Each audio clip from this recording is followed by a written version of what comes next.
What's up, guys? It's your boy GRC. Crypto in the Morning, live every single day at 11 a.m. Eastern. And tonight, I'll be on at 6 p.m. Eastern with Jack Levin again. He wants number 2. He wants to talk about longevity, and I never get a chance to speak my mind. And you know me, I tell the truth, so I'm not a longevity expert, but I do a lot of things right, but I do some things very wrong. That's for damn certain. So we're going to be talking about longevity, how to stay alive longer, how to live better every single day. Because at the end of the day, you got about 10 hours during the day. If you're anything like me or Sam, you got to poop, you got to eat. There's a couple hours that you're going to have to do some stuff, drive around. And then you got about 10 hours. Would you rather be enlightfully happy and blissful during those 10 hours while you work and are productive? Or would you rather be angry at everyone, wishing your relationships were better, and dying from the inside out, like most people in this world? And that happens to me all the time, by the way.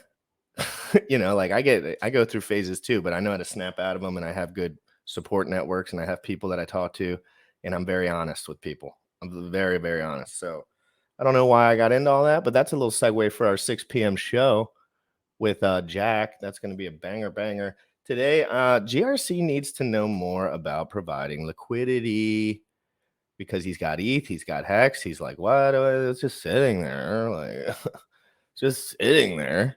You know what I mean? I don't care if I have more ETH or more Hex. As you can see, ETH's at what, $1,800 or some shit right now? Up 130% on the weekly or something crazy. Maybe up 100% on the weekly. I got to look at that. I didn't really look. But you know what I mean? Those are huge gains. Fake out pump. Everyone knows it. I'm not going to be the guy that's like, everyone thinks we're going to the moon. At this point, no one thinks we're going to the moon. Maybe that's something that means something. I'm just joking, guys. I like to get everyone jacked up. Crypto in the Morning. I have a new button to press. And when GRC has a new button to press, he's always super happy. But I have to press 2 buttons, Sam, because I am a professional, okay? There's 2 buttons that I have to press. One, I'm going to play real quick, guys. Do you like golf? Do you like Vegas?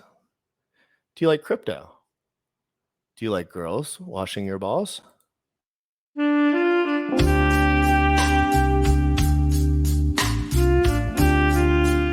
Where will you be on September 5th, 2022?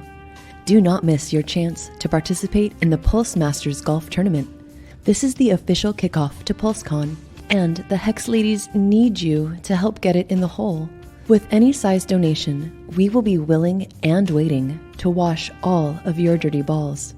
The tournament takes place at the renowned Revere Golf Club with 2 shotgun start times, 7 a.m. best ball for you early dirty birds, and 1:30 p.m. scramble, sure to be an afternoon delight. So please consider donating to ensure your balls will be washed at our hole, and maybe you'll get your shaft shined as well. Visit ksb.tv/golf to donate and for more info on sponsorship levels, contests, and prizes.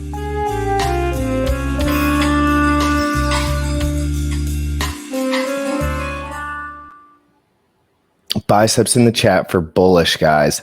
All the girls in my life that maybe watch this show, I have nothing to do with all of these things. I really don't. Ask Sam. I just work here. Okay? Great video, though. Bullish needs biceps. He's done a lot of work in the background. I'm going to play some more of his work while we transition Sam in, guys. Please, I need biceps for bullish. You already know what time it is. Crypto in the morning. Crypto in the morning. Crypto in the morning. Waiting on phone. Crypto in the morning. Crypto in the morning. Crypto in the morning. Crypto in the morning. Crypto in the morning. Waiting on phone. Crypto in the morning. Crypto in the morning. Smoking a blunt on my way to the gym. 11 a.m. and I'm already tuned in. Got me some Hex and I'm making a stake. Got me some hedge on, I'm making it rain. Pay me some Maxi and that's just in case. Jim ready sent me to show you the way. Crypto in the morning. Crypto in the morning. Crypto in the morning. Crypto in the morning. Crypto in the morning. Crypto in the morning. Crypto in the morning. Crypto in the morning. Crypto in the morning. Crypto in the morning.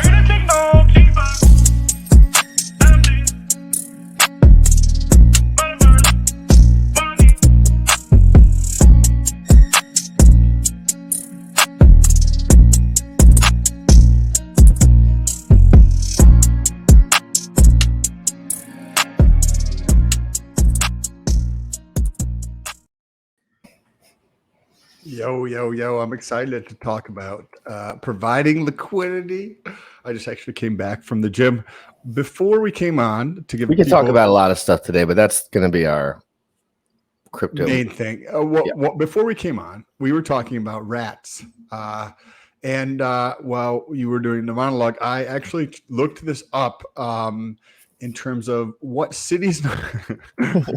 This is a good one. Hey, guys, Sam, don't tell them my ideas about all this stuff as it comes to crypto, but just talk about the funny facts because Jim Rat Crypto always has funny ideas in the background. America, 50 most rat-infested cities. Let me know. Sam, if you had to guess if you were just going off the top here and somebody had asked you this question on the streets or something, where would your go-to cities be in the States? For the top couple ones, New York City would be number one for me because I lived in New York City, and it's an S-hole. It's complete shithole. It's actually a cesspool of disgustingness. There's a certain day, depending on what borough you're in and where you are in the city, where it's trash day. Like if you're in Manhattan and it's trash day, there will literally be piles of trash bags that are taller than like a giant van. You know those 12-seater vans? There'll be trash bags that are bigger than that sitting out by the curb, and there's a shitload of rats around there. But then even if you're just taking the subway, you look down at the tracks or even on the platform, there is rats. So my number one place I would say would be New York City.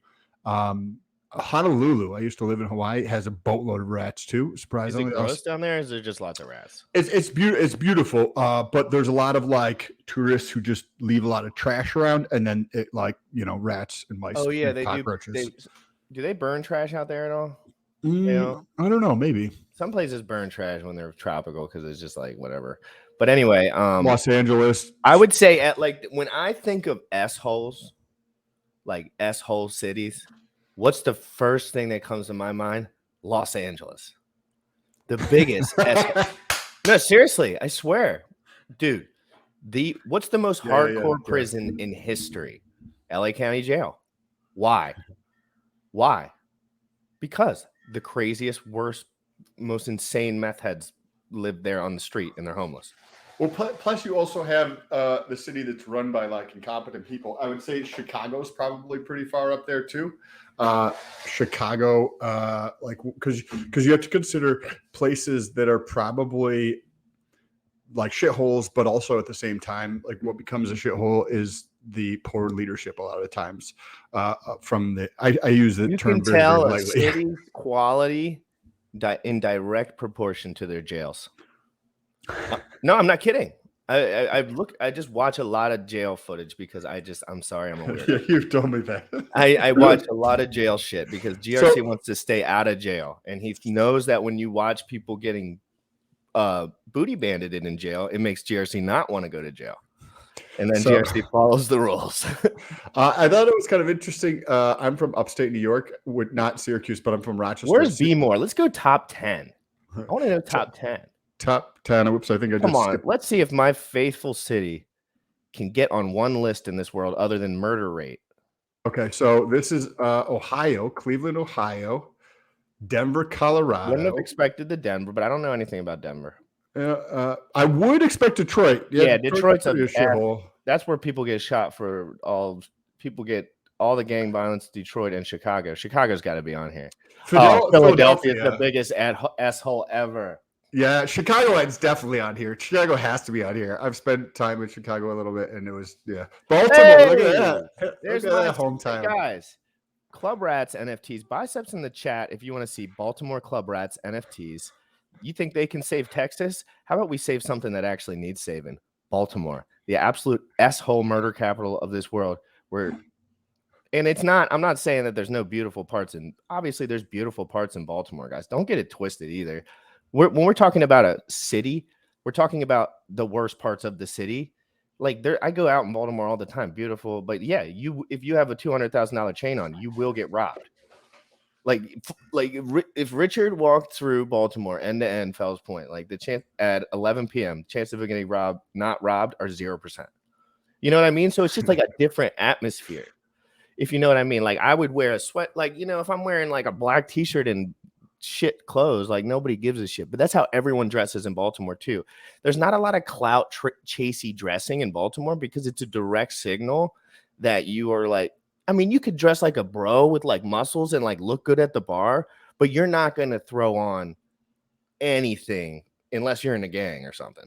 I actually saw a lot more homeless people in downtown Honolulu or in Hawaii in general than I did in New York City. But you think about that, it's much easier to be homeless in probably Hawaii, where you can get fruit and tourists leave shit behind all the time that you could eat or make places to live, and it's just hot out, right? Like who gives a shit? Versus it gets down to 0 degrees in the winter and you got to like stay warm in New York City. But Hawaii felt far fucking safer. Not that I ever felt not safe in New York City, but you know, some parts of New York City are sketch. You would know how to feel unsafe in New York City. Like you could make yourself feel unsafe in New York City if you went to the right. If you brought your Tesla to the worst part of town and just sat there, you'd be scared shitless. You'd be like, oh, I'm going to have to physically get assaulted here. Like, so again, I don't want to talk ass on cities, but an ethos and something that we're in the Bear Mart, San Francisco, another DC. Yeah. Hey, both of my spots are on the top 10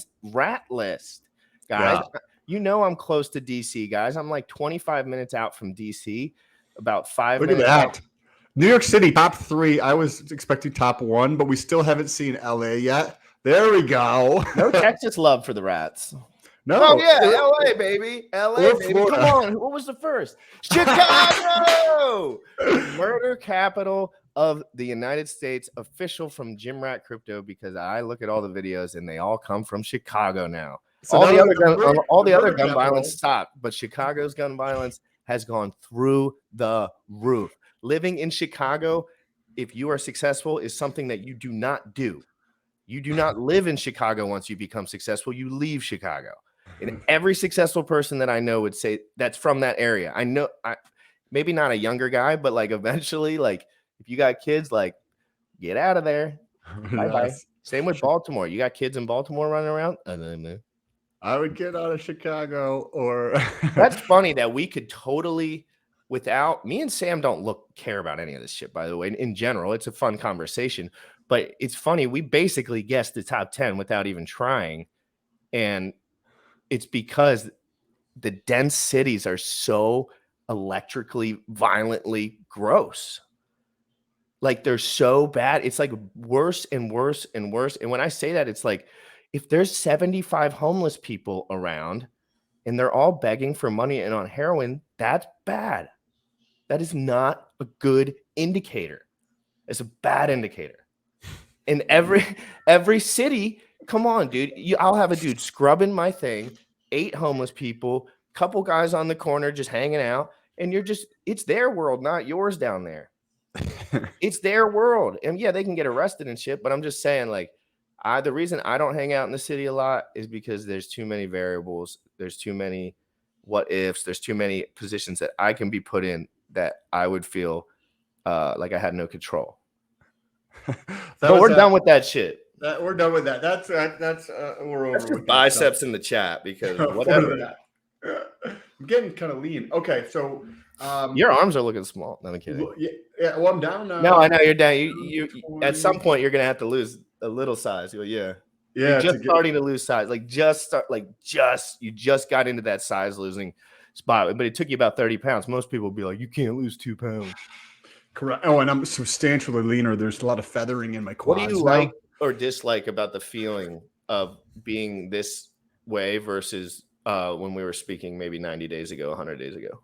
So this is in regards to like kind of like the crypto fitness challenge. Just the way you walk around though, more so like, does your body like weight on its frame or does it like a little less?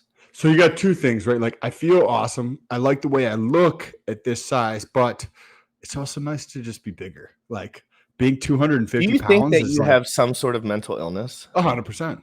100%. I never asked you that question. I don't think I've ever asked you that question in the bodybuilding world. That's a normal question, guys. Like that's not like an off-ball question because we've all dealt with that in our youth. We were all like substantially infected by something with the size. Like either it doesn't matter if you're 6'8" or 5'1", somebody bigger than you looked at you and said you're a little shit. And at that moment you felt powerless in your life or whatever it is. It usually happens like that, or sports or something. And then you turn into this body dysmorphia. Because I would tell you, like, I have to ask my girl sometimes if I'm walking around, I'm like, do I look like healthy? Because I know that I don't know about myself. Well, So I'm like, that's what I mean about like feeling light or heavy, right? So going from 250, I'm down around sorry, 230. I just stole that. I'm No, sorry. I'm below 230 now, right? So I've dropped below, like, probably when we in on Friday, probably goes to 20 pounds in less than 90 days. Okay. So in my mind, I'm small, but when I'm out in public, like, people are just like, oh, this dude's fucking jacked. Yeah, exactly. This dude like has a shitload of muscle. But in my mind, it's like, damn, I'm small, right? And you notice it when you like take pictures with friends and you realize that you're like just a lot bigger than them. But it's the same thing. Like, mentally, you feel small. But and then I have to remind myself to put it into perspective, right? To recognize that, because otherwise there's something, what is it called? Big morphia or body Dysmorphia. body dysmorphia. And in the bodybuilding world, right, we hear about it with women, or like people who I have it I used to have it so bad. Like God, it was so bad. Like I was 180 pounds with muscles literally ripping out of my back, my lower back, starting to come out my obliques. And I was just like, I'm a skinny guy. Like I'm a little guy. Like just the same thoughts I had when I was in middle school, like it's literally like I'm doing the same thing. and you're 180 pounds, right? You gained 30 But at pounds. that time I was probably 72. Like, like I was a kid. Like I was just a little, like I didn't hit puberty till real late. So I was a little twerp when I had all these things in my head. And I didn't know shit about working out, but I just started working out. But I was always aggressive and I could always beat the piss out of it. Like I was strong and I could just fight people and I was a little mean. So like I had capability in myself, but I was like, I'm gonna be small forever. You know what I mean? Like this is something I have no control over. And in that moment, it's the no control thing. I was like, oh shit, my mom's short too. Like I'm probably just gonna be short as fuck and I'm gonna get my ass beat. But when you're a kid, you think about stuff like that because you're like, it's like a security thing. You don't know what the life is all about yet. So I felt scared and I was like, I want people to see me to think that I can rip their head off. And that's not true for all people. There's many people will look at me and rip my head off. If I was in front of Sam, like, let's fucking go, like, it'd be like a 1 in 100 that I could probably fucking kill him. Like, I'd have to get him in some fucking crazy triangle. If anybody, I don't know if it's still on Netflix, but my siblings used to fight in MMA, mixed martial arts. And there's a movie, it used to be on Netflix, called The Hammer. And my brother is the main nemesis in the movie, wow. like the bad guy in the movie. And that's dope. It follows the life of kind of like this deaf fighter that was in that show that used to be on Spike TV. I don't know what it was called, The Ultimate Fighter or something like that, before UFC kind of like really exploded. Yeah, that shit was great. Yeah, and it used to be on there. But anyway, guys, and I don't feel this way anymore, by the way. So I want everyone to know, like, when I look in the mirror this morning, I saw a guy that was 168 pounds. I didn't give a shit. And I don't care. And I don't eat as well. If I was rich, I would care a lot more. I promise. But you should start. I'm trying to get some work shit figured. Well, compared to most people, it's negligible, the things I do incorrectly. You know what I mean? So it's like, do I want to double down on my macronutrients? Yes, of course I do, and I should. But in my mind, like, I only have so much mental energy to, like, when I do something, I kind of just do it the whole way. And it's like, I have to, like, I'm like, okay, if I start counting my macronutrient intake again, then yes, it would be beneficial in every single way, probably every single way. But right now, I just haven't been focusing on it because my body's just been looking so ridiculously ripped, to be honest. Like, and I want to be honest about this too. It's like when you look in the mirror, and Sam might not have the same feeling. This is just me. So when I look in the mirror, I'm like, dude, I could keep my body like this without doing anything. And I've never had that feeling before in the past because this is new to me. I'm like, I don't have to do anything anymore. I was like, almost like my whole life was like trying really hard to be like impressively ripped. And now I don't even have to try. And it almost like killed the, you know what I mean? Like the beast. So always, that's why I always focus on goals. I always focus on goals. It doesn't matter like how. What's a good goal for me right now? Something that you want. right? Because I can't give that to I you. know, but like, what are some goals for you that have like broke you through some bullshit that you were just like some fun, like little milestones that you maybe got through on some shit when you were just feeling Like bored? the first goal that I set kind of like fitness wise when I was like 14 or 15 years old, and it was like, I want to be 225 pounds and I want to be ripped. And it took me fucking a decade and a half to get there. Yeah, I did the exact same thing. I said, I remember this fitness coach telling me, it was actually Myron Gaines. So he's the fresh and fit guy. So back in the day, Myron Gaines was my personal trainer. And this was before he did all his YouTube stuff. And I told him I want to be 175 pounds and ripped, like ripped. And he told me, and he was right. Now, I was natural 100% back then. So at the time, he was probably right. He was like, I don't think 175 for you long term is realistic. I was about 150 at the time, 152. And at that point, I was like, well, I need to take matters into my own hands, of course, and figure out the truth about fitness if I wanted to reach that goal. Now, 4 years later, I reached that goal. You know what I mean? And now I need there's so many goals that you've done in your business life, Sam, that I haven't, that it's like also like, I know that you do business all the time, but like still, you've been doing that for a long time. It's so new to me that I'm so like, like this, like, you know what I mean? So I feel like as the months come by and my blood pressure or whatever, like calms down about this subject in particular, and I can just kind of rotate it into my life. Right now, I still get the butterflies. I need the butterflies to go away because it makes me too excited. You know, when you get through, so there's like, novelty or like the excitedness about having something new, where you are excited about doing something. Think about January for everybody when they're like, okay, I'm doing my resolutions. So they'll write down their goals for their health and maybe their relationships and their mental, right, as well as financial, right, in January. And then 4 days later they don't remember that. Well, if you think about that, right, we change every single day. So that's why you're not the same fucking person you were 5 years ago. It's same for me, right? But that process to change from where you are for 5 years ago to where you are today happens one day at a time. So what I like to do to stay focused, right? Because there's complacency in all areas of life. And I think of it as like the How do gravity of you life. deal with that? Because I don't care who you are, and I know you're crazy, but how do you deal with it? So if you go and you don't feel like talking to that those times where you don't feel like talking to your girl, and it's just an example. Let's not say the girl thing, because that maybe you don't feel like doing bank stuff or like calling someone, or like you get lazy on one of those things that you have on your checklist that you have to get off. How do you kind of break through some of that? Because I struggle with that a lot.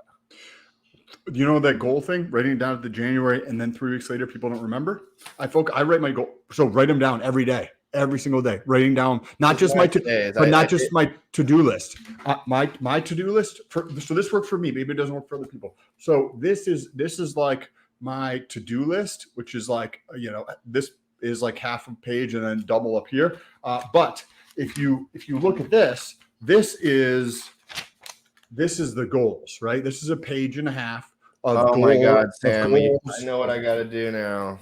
And what does that do? My goals list. When you go through and you write, and it's just free flowing. Don't like hold yourself back. If you like, bro, if you want a jet, right, and you want to, be making $1 billion a day Rogan on UFC. Remember? So writing all this shit down every day refocuses your mind, which then when you focus on the goal, we focus on the end thing.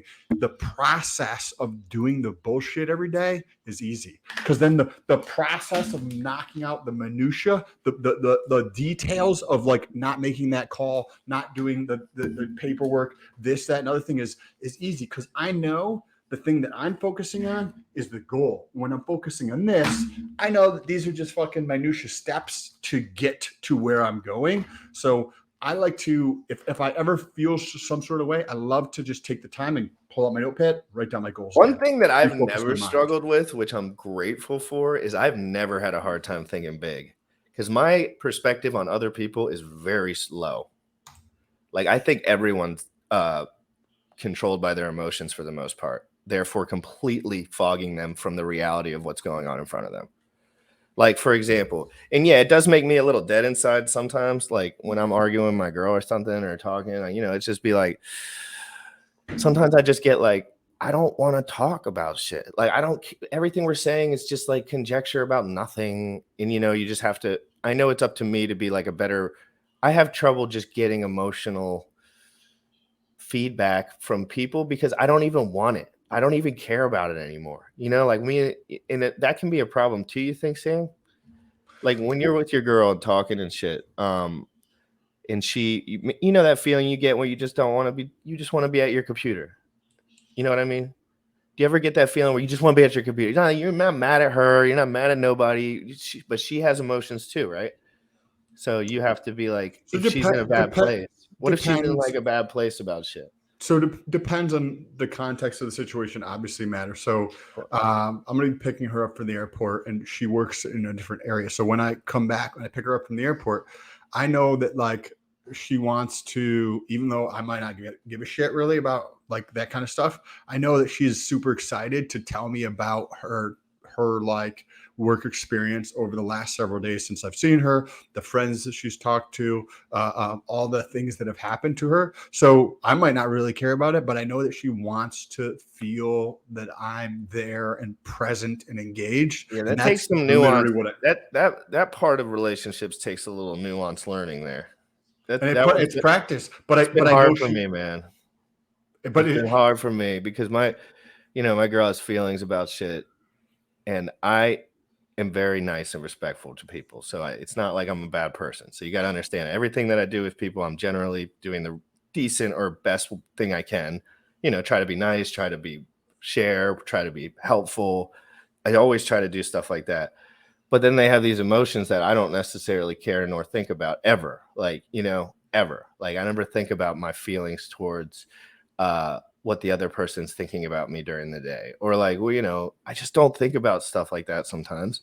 And I have a hard time caring when I'm doing the right thing. Like, like sometimes I feel like I'm doing the right thing. I'm being a good guy. And there was so much time in my life where I wasn't doing that I'm like, that all my boxes are checked. You know what I mean? But what do you, because we get to define what is doing the right thing. Just lying. I just not lying no more. So now you can go through and figure out what is the right thing to, because when I do this, right, when I'm writing this down, today was a page and a half, but some days it's literally like 4 pages worth of goals, because I'm focusing on not just like the financial things that I want, but also the relationships. So with friends, with family, but also with my girlfriend. How do I want that to be? What type of leader do I want to be in my life in terms of like the mental side of things, right? And then also the physical things. So those are the 4 areas that I always write things down. So when you're writing down your goals, what type of relationship do you want to be? What type of a leader do you want to be? And then describing that vision for who you are, then it focuses your mind so that during those circumstances where you're like, hey, you're trying to get work done and she's talking to you, you know what I mean? You can turn to her and be like, hey, baby, come on over here, sit down for a second. Can I tell you something? I have this to do. I'm going to be done with this in 20 minutes. I'd love to have this conversation with you. And I don't feel like I'm giving you the like the urgency or the being present and purposeful in our conversation, because I'm trying to focus on this thing. Can we okay having this conversation in 20 minutes when I finish this up? And she's gonna be, wow, that's super thoughtful. Like, or that's actually a better way of having the conversation than me talking to you when you're trying to do something else. And I tell my girlfriend that all the time, like, that fucking babe, I'm gonna be busy for the next 6 hours. Like, okay. Whatever the fuck you need to do. I don't know what you want to do. Relationships are tricky, but it's one of those things you don't have to like. It doesn't take any. It just takes effort throughout the day. It doesn't really take like any like outstanding effort. It just takes like little efforts, right? Like it's like little efforts. Relationships just is like a bunch of little efforts. Like you don't. It's not a big like, oh, I love you so much right now, and that's forever, and that's it. None of that shit. That's all retarded, and it's all the dumbest shit ever. If anybody, if she starts acting wild, he's gonna leave her. If he starts acting wild, she's gonna leave him, probably. You know what I mean? So it's like it's a mutual contract of beneficial trust to 2 people. It's just and I do think of it too businessy sometimes too. It's like But again, But I'm just a baby. you and I, right? You trust me more today than you did 6 months ago, Mhm. right? Because you see me showing up every single day. We're having conversations, right? You understand that I don't You're not fucking want dick, lying. and I don't want dick from you. Like I'm not trying to get you to do anything for me. I couldn't care less. Like I want you to Well, win it's for just you. it's more so just consistency in this. Like, I don't fuck with people that just say shit and then after a while they say different shit. You know what I mean? Like you've never done that. You've always said the same shit. So it was just like that's all I ever need from people. It's like just keep your shit straight. Like if you have an idea, make it an actual idea. Don't just if he says something, he means it, and he's always meant it. And if I say something, I truthfully mean it. It maybe be wrong, but it's because I actually have confidence in it. And yes, I trust you because you do the same thing every day. And as right, just if you put yourself 6 months ago, right, we knew each other, we were talking, but we didn't really know each other as well. We know each other 1,000 times better today than we did 6 months ago. But the same thing happens in that relationship because trust is time consuming to build and yet can be taken away very, very quickly, right? So Yes. that's how you can think about those tiny little steps. Those tiny little steps are building that journey, just like being financially free, right? It fucking takes time. It's not just like, oh, do this quick fix thing and you can fucking get a six pack, or do this thing. Yeah, I wouldn't even want it to be that way on either relationships or money. Like I like the journey part. Like I like fucking up. Like it makes it more spicy anyway. Yes. Like I'm not willing to experience something new, and that's what a lot of people are afraid of, right? Like a lot of people are afraid, like if they're put into a situation that they're afraid of the unknown. But I've been thrown into the unknown so many times at this point that I just don't care. I'm like, I don't care. You know what I mean? Like, oh, you're gonna dump me? Oh, whoops, I did that 11 times already. Like, you wanted me to stop smoking weed or stop drinking? Yeah, I did that for 6 years. Like, I don't. It's not a big deal. But the thing is, so there's this girl at the gym, right? And so she says hi as I'm leaving the other day. I'm going in there with my girlfriend, and she's like, "Oh, I broke up with my boyfriend, and he's doing the same thing the other 2 or 3 boyfriends I was with." And I was kind of like letting her talk to my girlfriend as I was like continuing to basically walk into the gym. And if somebody deals with the same problem over and over and over again, like a boyfriend or girlfriend dumping them, or not being financially successful, or not getting the results in the gym, or not moving forwards mentally, right? And the same mental shit fucking is in your life for year after year after year. Well, the problem is looking you back in the mirror every day, right? Like if she's having the same problem with dude after dude after dude, what's the actual fucking issue? And that is another problem I have too, is I like aggressively work on myself. And then not everyone does that. And it's not really fair all the time because it's like I'm willing to learn and change and grow. And it's like sometimes I'm like the target for a lot because I'm loud. You know what I mean? I'm loud and I'll say what I want. So people are like, oh, he's the problem. He's the problem. I'm like, I'm the only one changing. You know what I mean? I'm the only one willing to switch up. I'm the only one that's willing to actually listen. You're the one who's not willing to change.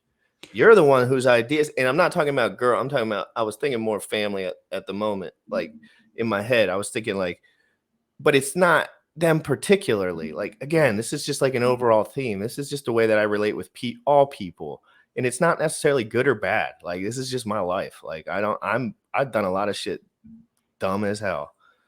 Dumb as hell. You know what I mean? As you, this will be the last point that we can transition into. Yeah, please. That was amazing. What a therapeutic morning rather than, dude, I'm telling you, that's the best part about having the everyday show is like, I don't have to feel bad about not sticking on subject because this is more powerful information than anyone shares on the internet. And I know when I get into that place in my heart that it's good to keep talking because people need to hear that stuff. They don't hear enough men talking about the reality of life. This is the reality. Yes. So the last point on this is how I see things with whether it is family or friend relationships or girlfriend. And you mentioned learning, right? So like that personal growth and learning and moving towards my goals, those are things that are important to me, right? And so if there's somebody in my life, whether it's a family member, a friend, or even my girlfriend, I don't give a shit what the F they do.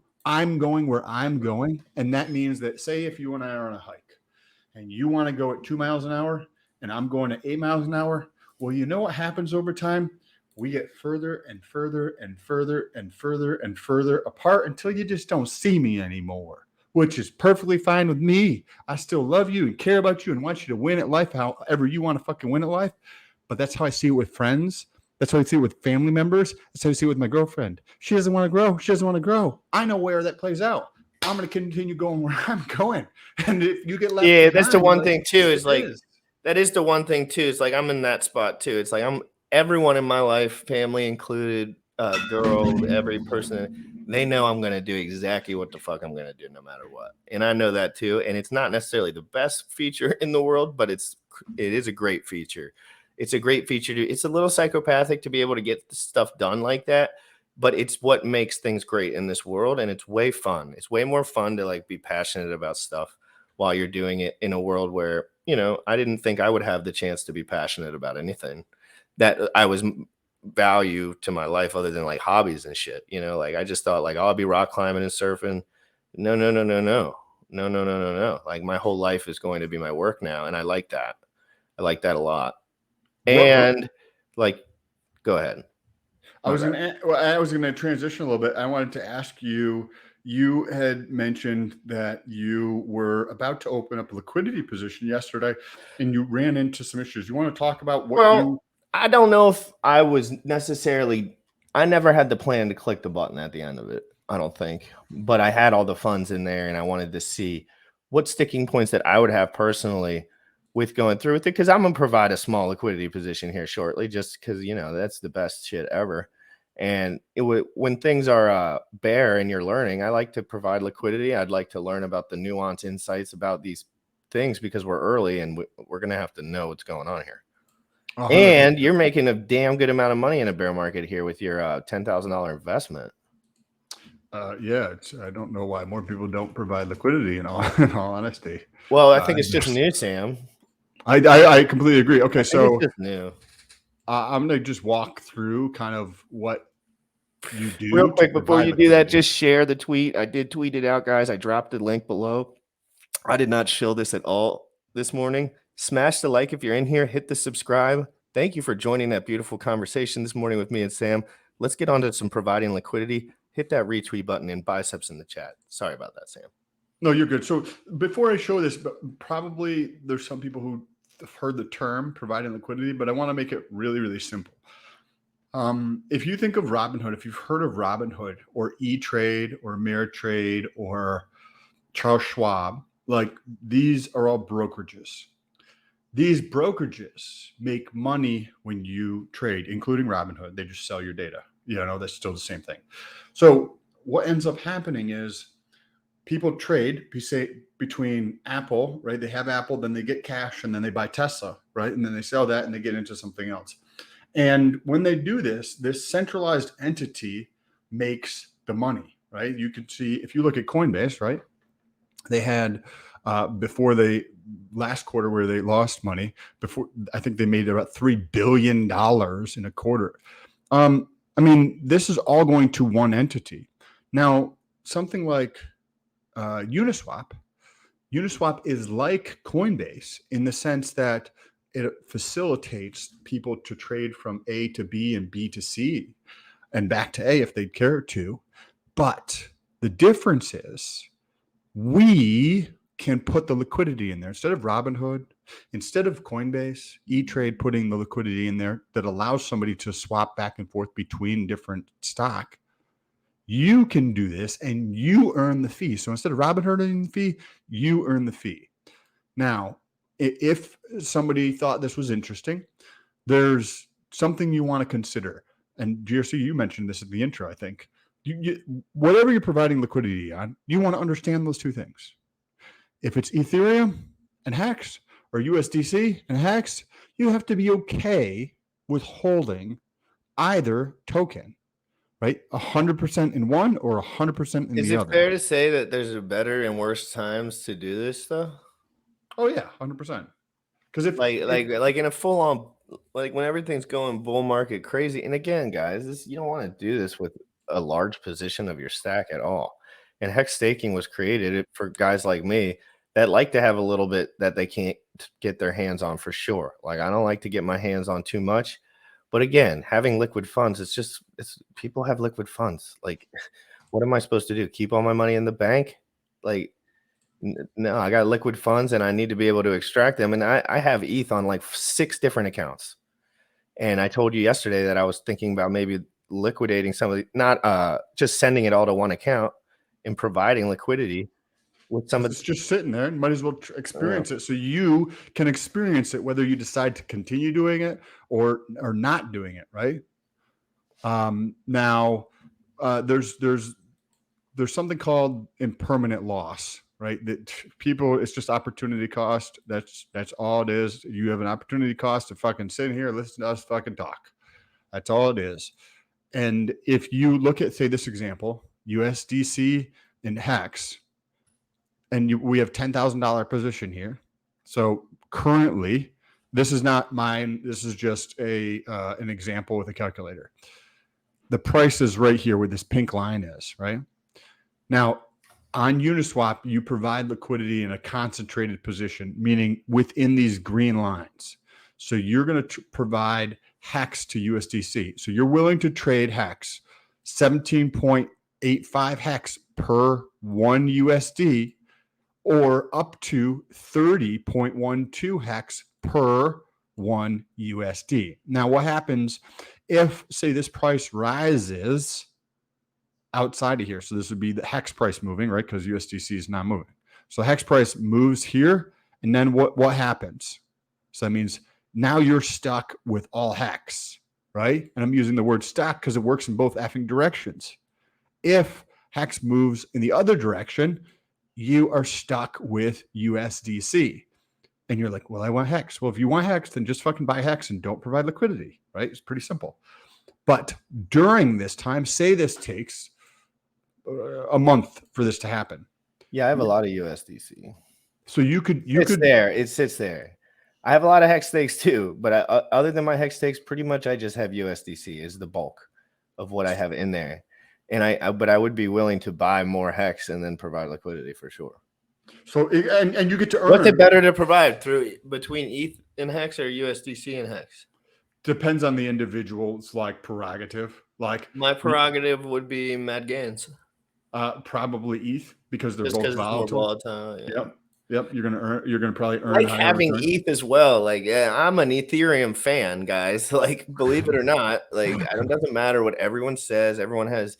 I have had ETH in my account since the day I got into crypto. Period. Maybe, I mean, I don't know. Like, maybe there was a point where I transitioned out of it completely, but there's ETH in my account. Why? Same thing as the Pulse Chain thing. Because I used Hex and I wanted to use Hex in the future. So I always kept 2, 3, 4 Ethereum, less and more, depending on how much the rate was at the time in my account overall. And it is just sitting there. Now, all this talk about getting wrecked is simply stupid. It's like you only get wrecked if you over leverage your positions. It's so to think you can protect everyone from like, it's just like, oh, don't play a video game every day for the rest of your life and not have a girlfriend. That's good advice, right, Sam? But do I have to fucking tell you that? No, because it's so fucking obvious. It's like, don't. To me, I'm a pleb. I would never do this with more than 10% of my position. And that's just me. Some people do it with all their position. Act Jack Levine. Jack Levine probably does it with 75% of his fucking position. Because so some things that happen, right? So let's talk about the returns real quick and then the things that happen, right? Okay. So and then fees. So in this, the structuring this way, which means the price is right here. And it can travel anywhere from all the way over here to all the way over here. And you earn fees during this time period when it's here to here. Once it travels outside here, you're all in one. Once it travels outside here, so right now you have the left line on what number for Ethereum? I mean, for 30 Hex. So this would be Hex goes down in price. So that would be 3 cents roughly. What is 30 Hex for? It shows you right next to it. It shows you right next to the line. Yeah. Okay, 3.3. Okay, yeah, and then go to the other side. and that would be 5.5. So we could very well move out of that 5.5 position. Not definite at all. Not even close. Okay, so good. You're just like, hey, actually, I think we might during this. Yeah, I can see the area- pump. I can see it's a little aggravated right now, so it's a and- little inflated for sure. And you're like, okay, 3.3 cents. That seems kind of low, or accurate, right? But I'd like that side of it. I like the 3.3 side of it. Okay, but say you were like, I actually would prefer 6.5, right? Well, I'd rather prefer 6 cents or 6.5 cents because this fake run right now I don't think this is going to last, but it could go up towards 6.5 cents. I think, right? And I'm not saying you guys should believe, like you guys should form your own fucking thoughts and decide for yourself, right? But say if somebody chose to think that Hex is going to get to 6.5 cents before there's another sell-off, right? So what you can do is you can come down over here and you can change this down, right? So you move that there. Now you're at 6.8, right? So you're going to provide liquidity between 6.7 cents of Hex and 3.3 cents of Hex, right? So you're going to provide liquidity between this and this.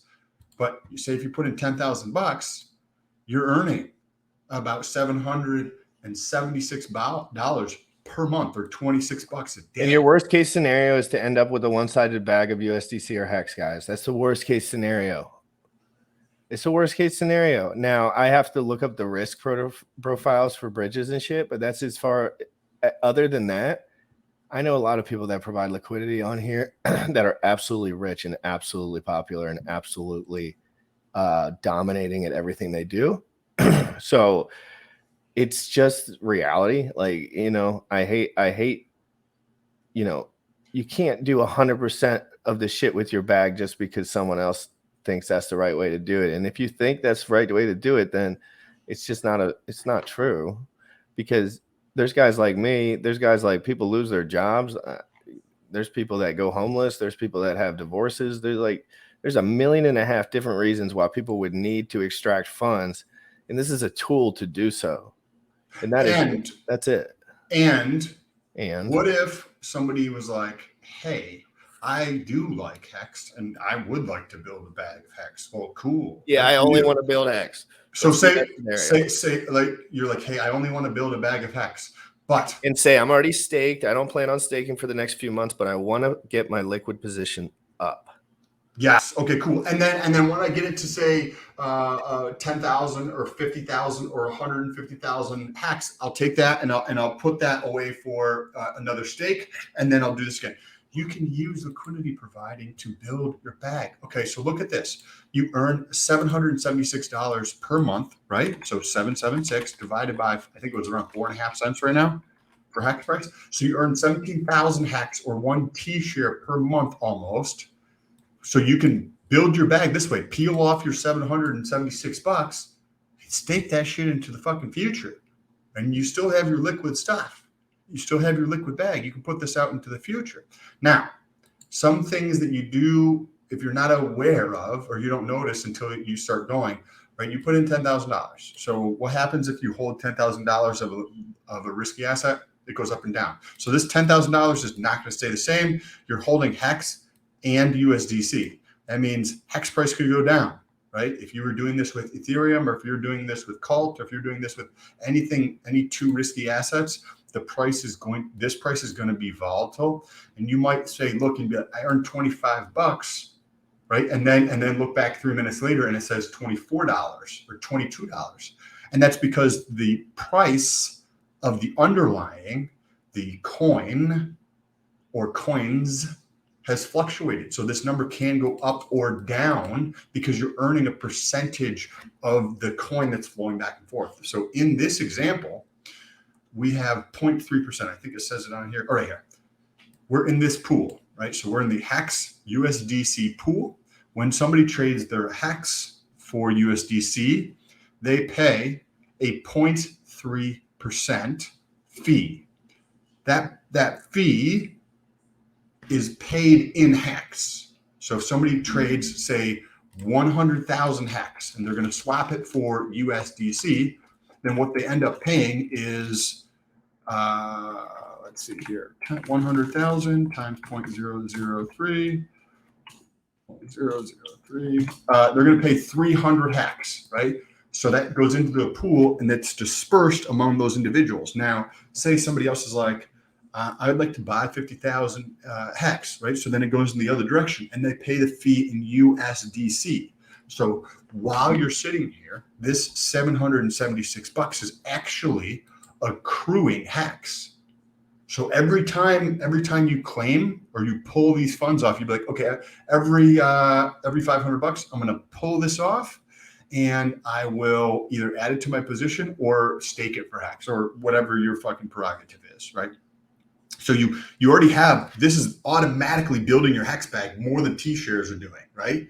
Because then you can take this and buy fucking T-shares, but you're earning $26 per day by doing this. And if you figure like, how much does it cost to a T-share is what costing you, depending on how long you stake into the future, 20,000 to maybe 15,000 hex, right? And this is earning per month around 17,000 hex.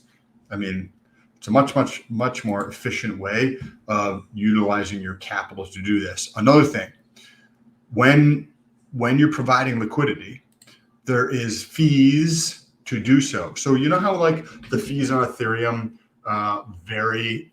Drop by to say hi and buy. What's good, Bullish? And guys, just so you know, Bullish is going to be out of the office for a little while because he is going to do some stuff with his family and do some work stuff. So he is going to be in and out, but we love Bullish, so we just want to shout him out. Yeah, I'm trying to do the heart right. There you go, Bullish. And guys, real quick, I have an episode with Jack tonight. I dropped the YouTube link below. If you want to go over there and smash the like and give it a little biceps in the chat, we'll be on there later. Let everyone know about that. I'll be tweeting about that later for show. Gary J, a lot of people don't realize this. That's why the returns are so high. This is why people with massive bags don't tell you to do this. Exactly. That's called cutting through the fat a little bit. It's like dudes with fat bags do this with lots of their bags and they really like it. Sam, as someone who's been in the financial industry for a long time, what does this look like to you just from a totally non-biased perspective? Like nothing about crypto, nothing about this way that you're making money right now. You've made money in a million different ways. Right now, what does this opportunity feel like in the technology and in Uniswap in general? And what do you feel about this technology? This, Gary, check out my channel. I have made several videos on this. Drop the link. Thank you. Okay. What is going on right now? Well, you can make 100% annually, right? 3x what you'd make in hex, and you can still peel that off and put it into hex, right? Well, what does this feel like? Back in 2019, TikTok became about. They purchased Musical.ly. ByteDance purchased Musical.ly, which was similar to TikTok, but they purchased it. So there's a guy who purchased something that was already out at the time? Yes, and there was an abundance of free attention. At one point, I got over 1,000 followers in a day, multiple times. That was the time where I was getting 5 million at the peak. I got 5 million views in a month on TikTok. And I was telling my girlfriend, I was like, this is not going to last. I'm doing 10 TikToks a day. And that's how I got up to, 55,000 followers on there. Now, this opportunity with Uniswap is the same thing. The same thing. This is not going to last. This is not going to last. If I told other people that you can earn 100% on your fucking shit and it's liquid, and you can continue to buy whatever you like. If you like hacks, then buy more fucking hacks, right? And you can do it while earning fees. Like, this opportunity is not going to last. Is it going to be 3 more months? No, I think it's going to be substantially longer than 3 months. But I guarantee you it's not going to last. Just like the TikTok attention that I was getting for free, the massive quantity of TikTok attention I was getting, right? 5 million eyeballs. 5 million is a lot in 1 month. And these returns on Uniswap are going to compress. They're going to come down over time as more people do this. They will come down. But we also have to take into consideration the market's growing at the same time. And that's why I'm sharing this stuff, because I'm like, this is stupid. Like, it doesn't even make sense for me to hex for for me to stake hex at this point. Like I could just build giant bags of liquid hex this way and stake it in as I see fit. Now peel off a tiny bit and stake that in the future, because it's for me. And I'm not saying you guys should do any of the things that I do. This is like what allows you to really ramp up your shit a lot faster than you could otherwise, right? Like it just this, and I know this opportunity is not going to last. This is not going to be here forever, right? Yeah, So but we're going to have more opportunities as well. Because if you think about the learning curve for Uniswap, think about the learning curve for PulseX, since it's just another deeper layer. Like, is it just more of a buy wall, right? Not more of a buy wall, but more of a learning wall. Like, you know about Ethereum before you know about Pulse Chain for now. Like, you don't know about Pulse Chain if you don't know about Ethereum, period. End of story. So I think it's important to know, like, as of right now, like, there's going to be crazy. That's why doing this on the test net is something that you should, if you don't want to teach people about providing liquidity, if you don't want to teach people about impermanent loss, if you don't want to teach people that you can do it for free on the test net and you don't support knowledge, then you can just disregard all this information. But if you do support doing stuff for free that can give you huge advantages in your life and that can give you the real alpha in crypto is this kind of shit. Like, it's like, yeah, you want to protect 90% of your bag if you're smart. Yeah, impermanent loss is just having one side of the bag. If you if you sell, and if you don't like the coin. So if you sell, yeah, if I have $5,000 in USDC and I sell it and Hex goes to the moon, yeah, that is impermanent loss forever. But that's not how people do it. You know, they keep two sides of the bag that they would have either way. And so when you go, I completely agree with that. It was a good statement. That's why I wanted to pull that up there, because permanent loss is just an opportunity cost. That's it. It's an opportunity, and that's only if you sell. It's only if you sell. It's only opportunity cost if you don't like US dollar and you didn't plan on having any. Correct. Yes. Correct. Who doesn't plan on having US dollar? Yes. You have to have it to transact in worlds. In the world, I need that. That's the only thing I actually need, and it's like I'm going to keep some of that. Yes. Red Squirrel thinks this opportunity is going to bite you in the ass. Good, cool. Let it fucking do that, bro. I'm happy. Don't do it. The more you guys don't do it, it doesn't. People just don't understand it. I don't understand. Red Squirrel, like, just give us a little example. Can you just give us like a little thought out example of like how specifically this will bite him in the ass? The only way that you could say it would is if the Hex price goes to the moon, which Sam's under the impression that we're going to be down until there's major signs of going up, I'm sure. Major signs, macro signs.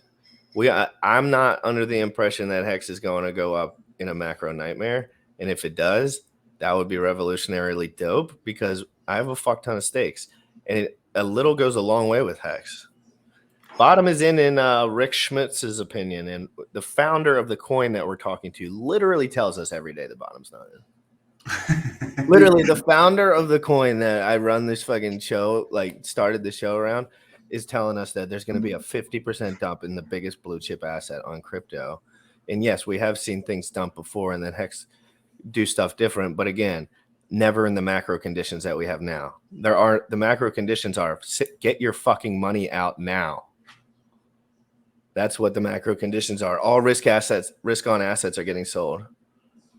And all liquid risk on assets will get sold if we dump down again.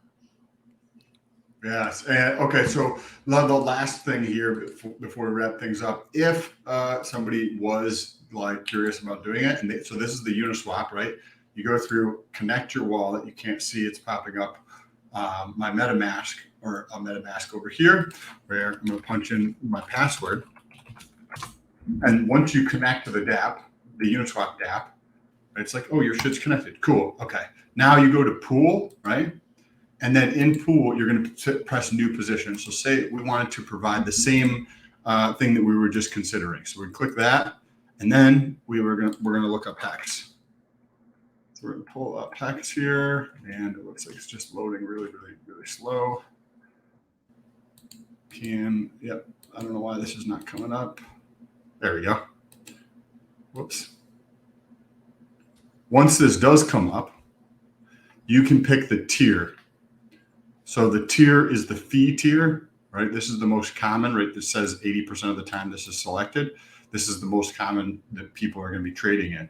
And then you can set whatever range you want here, which would be like the price of hex. If you want to go through and calculate it out, hey, what's the price of hex I'm willing to sell it at? What's the price of hex I'm willing to sell it at this side, right? In both sides of this.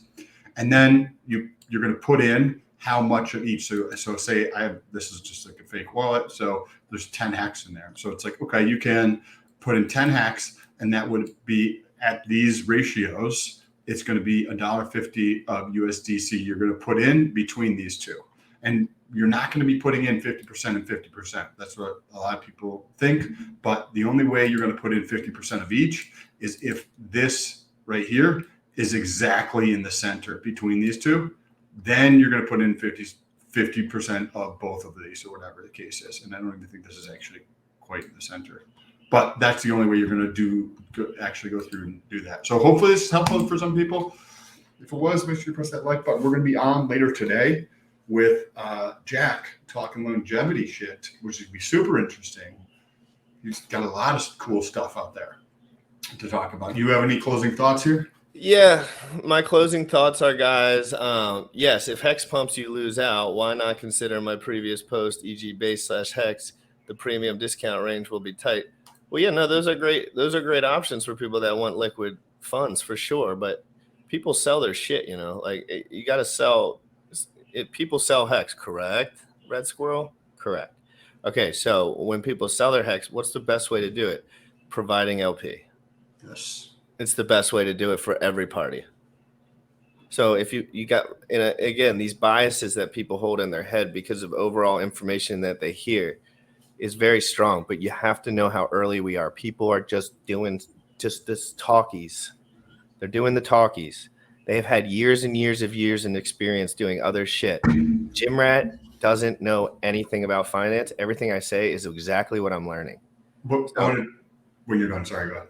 And I mean, I do know about finance, but you know what I mean? Like, I've learned through crypto, so it's very easy for me to see what people are just super biased about, because I'm like, this shit doesn't even exist for me. It's like someone telling me to whip out the checkbook. It's like, I don't even know what the fuck that is. How I see like this type of thinking, right? Because it's, and I'm not trying to give Red Squirrel a hard time. Like if you are looking at things like you're losing out because of a decision you made, right? I hear that people talk about this, like when they get out of a relationship, like, oh, I wasted all this fucking time, right? Instead of fucking learning and moving on in your life, right? If you made the decision to provide liquidity and hex goes up and you didn't fucking understand that, whose fault is that? If that was a concern for you, or you felt like you couldn't emotionally deal with that, I mean, like, I'm just saying, not for like everybody. If you make a decision and you're not able to live with that decision because of whatever mental issues or things people are holding on to, then you shouldn't do this, right? But you also should consider that those mental things are going to slow down in the process of life, right? Because there's mental things that are going to slow you down. Everything that you do is an opportunity. Yeah, you can't be sad about shit. Like you just can't. There's no time to be sad about shit. Like just try to get some stuff done and move on with your life. Like, yeah, there's gonna be things that happen that are major along the way that you're gonna have to deal with, but just use everything as an opportunity to get better instead of just being a sponge for like negative emotion.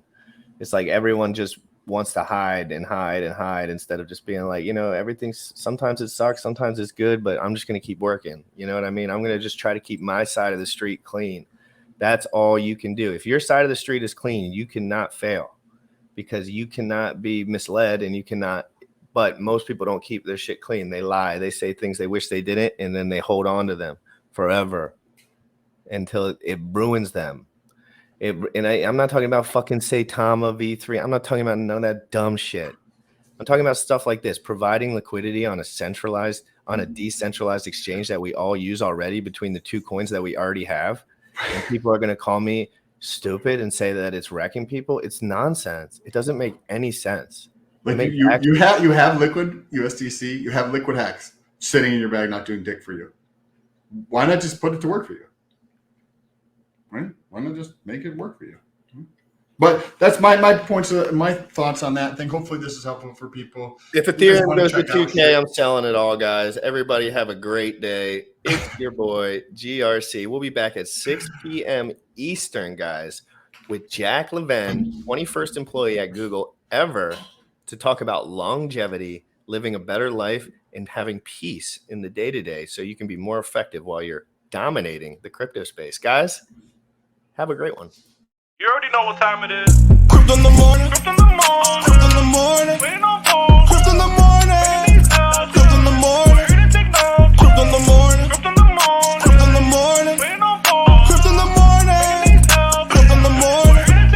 Smoking no blunt on my way to the gym. 11 a.m. and I'm already tuned in. Got me some hacks and I'm making a stake. Got me some heads on, I'm making it rain. Pay me some maxi and that's just in case. Jim Reddit sent me to show you the way.